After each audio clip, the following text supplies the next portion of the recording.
आज बात करेंगे कि अगर आप घर बनाने जा रहे हैं तो वास्तु का विशेष ध्यान रखना चाहिए और विशेष करके आपके घर का मुख्य दरवाजे की स्थिति, इसका विशेष ध्यान रखना चाहिए। जैसे भी घर के अंदर प्रत्येक चीज़ का हमें ध्यान रखना चाहिए कि आपका बाथरूम किस दिशा में बन रहा है, आपका बेडरूम किस दिशा में है, किचन किस दिशा में है, इस पर भी बात करेंगे। लेकिन आज आप अपने नए घर के निर्माण के लिए मुख्य दरवाज़ा और वो मुख्य दरवाज़ा किस दिशा में रखेंगे, इसके विषय में बात करेंगे। तो जब भी आप कोई नया घर बनाने जाते हैं तो 2-3 चीज़ों का याद रखिए। सबसे पहले तो ये, जैसा कि मैंने एक चक्र सामने बनाया हुआ है, ये चक्र आप लोगों को दिख रहा होगा और दिशा भी मैं आप लोगों को एक बार इंडिकेट कर देता हूँ। देखिए, पूरब, पश्चिम, उत्तर, दक्षिण। अब ये पूरब और दक्षिण का कोना होगा तो इसे आप साउथ ईस्ट, दक्षिण पूरब का कोना है। इसी तरह ये नॉर्थ ईस्ट, इसे ईशान कोण के नाम से भी जानते हैं। ये नॉर्थ वेस्ट यानी उत्तर पश्चिम और ये आपका साउथ वेस्ट। ये 8 दिशाएं हैं और जैसा कि मैंने आप लोगों को कल की वीडियो में से पहली वाली वीडियो में बताया था कि वर्ग हम निर्धारित कर रहे हैं। तो प्रत्येक दिशा का एक वर्ग होता है और जो दिशा जिस वर्ग में पड़ती है वो उस दिशा, उस राशि के लिए बलवान होती है। अब ये पूरब के लिए अ वर्ग है और यहीं से क्लॉकवाइज आप चलेंगे तो अ वर्ग, क वर्ग, च वर्ग, ट वर्ग, त वर्ग, प वर्ग, य वर्ग और श वर्ग। अब ये जानते हैं वर्गों का मतलब क्या है। जैसे अ वर्ग में अ, आ, ई सभी आते हैं, क वर्ग में क, ख, ग, घ, अंग, च वर्ग में च, छ, ज, झ, य। जहाँ से ये वर्ग शुरू हो रहे हैं वहाँ से लेके अगला जहाँ से प्रारंभ हो रहा है वहाँ तक के अक्षरों का काम हो रहा है। ठीक है। अब आपको एक सामान्य सिद्धांत तो यह है कि आपकी राशि 4, 8, 12 राशि वालों के मकान का मुख, अब मकान जिसके नाम से जो गृह स्वामी है या स्वामिनी, उसकी राशि 4, 8, 12 अगर है, मतलब 4 का मतलब कर्क है, 8 का मतलब वृश्चिक है और 12 का मतलब मीन है, तो उसके घर का जो मुख्य दरवाजा होना चाहिए सामान्यतः पूरब की तरफ होना चाहिए।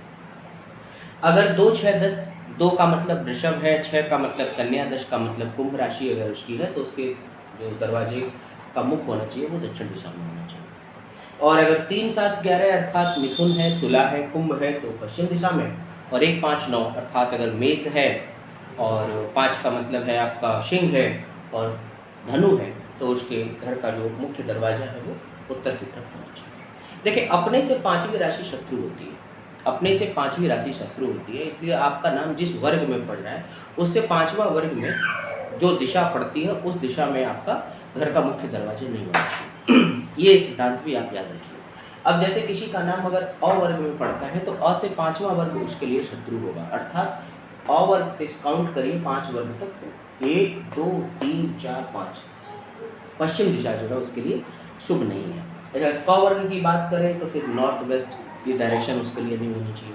तो एक तो इस तरह से आप छांट लीजिए और दूसरा इस तरह से छांट लीजिए और इन दोनों पद्धतियों से छांटने के बाद जो दिशाएं बचती हैं उस दिशा में आप अपने घर का मुख्य दरवाजा रख सकते हैं।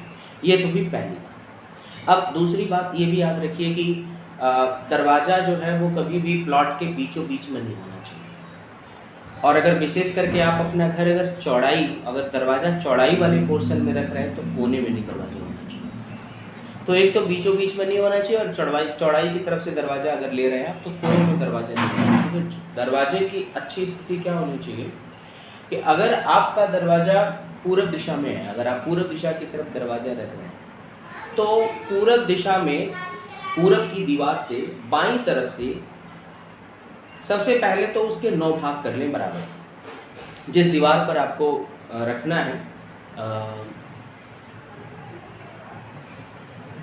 जिस दीवार पर आपको दरवाज़ा बनाना है उस दीवार के 9 बराबर भाग करें। और अगर पूरब की तरफ वो दीवार पड़ रही है तो बाईं तरफ से 3/4 अर्थात 3.4 पोर्शन छोड़ने के बाद दरवाजा रखें। इसी तरह से आप अगर पश्चिम दिशा की दीवार की तरफ अपना दरवाजा बना रहे हैं तो बाईं तरफ से छोड़ते हुए 4.5। अगर आप नॉर्थ दिशा में बना रहे हैं तब भी बाईं तरफ से छोड़कर 4.5 और अगर एक साउथ दिशा की तरफ आपका दरवाजा जा रहा है तो 4.6, वो भी बाईं तरफ से। सबसे पहले 9 बराबर भाग करें और उसके बाद इतना हिस्सा छोड़ने के बाद अपने दरवाजे को स्थापित करें। तो ये वास्तु के लिए शुभ होता है। तो ये जो प्रक्रिया मैंने बताई, ये केवल और केवल एक प्लॉट के निर्माण का आधारशिला है, जहाँ केवल और केवल आप दरवाजे की दिशा को निर्धारित कर रहे हैं, अपने घर के मुख्य डोर को निर्धारित कर रहे हैं। इसके बाद आप अपने घर के आंगन में प्रवेश करेंगे और फिर अपने घर के अंदर के कक्षों का निर्माण करेंगे। उसके लिए कौन कौन सी दिशा में क्या क्या होना चाहिए, इसके लिए बात जो है वो अगली वीडियो में करेंगे। तब तक के लिए नमस्कार।